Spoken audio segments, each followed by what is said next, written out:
I have what I believe is an incredibly important message, especially for people like me, and maybe like you, living in the West.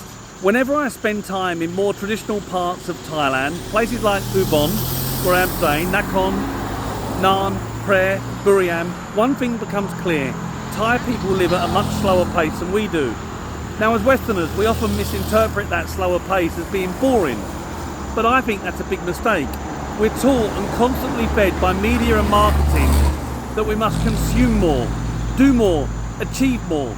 It's how capitalism keeps spinning, and we end up with this insatiable need to always be busy, even if it leads to stress, burnout and high blood pressure. Who really has it right when it comes to how we should live? Because more and more, I'm convinced it's not the West, it's traditional Thai culture. There's a shared belief system rooted in Buddhism. The temple is often the centre of the community, a place where people regularly gather and connect. That kind of cultural glue has eroded in so many Western societies. Take the UK, for example. We've become a patchwork of ideologies: Muslim, Christian, Catholic, atheist, and now a new generation with vastly different expectations of what life should look like. And when you mix that all into a bowl, I'm not sure it always serves society well. In the West, we've also seemingly lost the sense of community. We've become so polarised, so fragmented, with everyone pursuing their own individual version of life, disconnected from the people around them.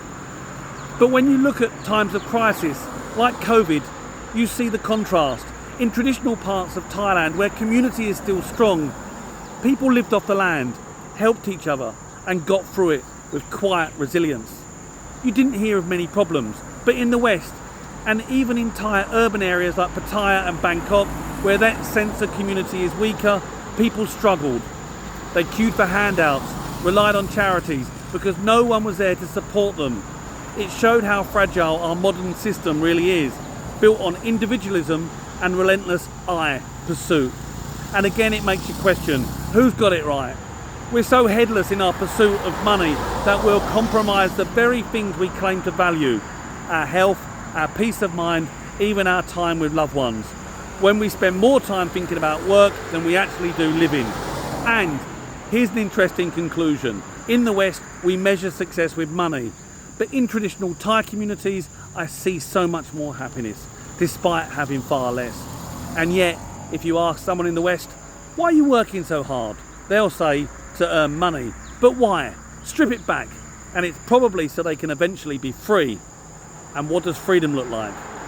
It probably looks like a simpler life. The very thing we often dismiss as boring when we look at Thailand. Makes you think, doesn't it? Keep safe. Down about Thailand.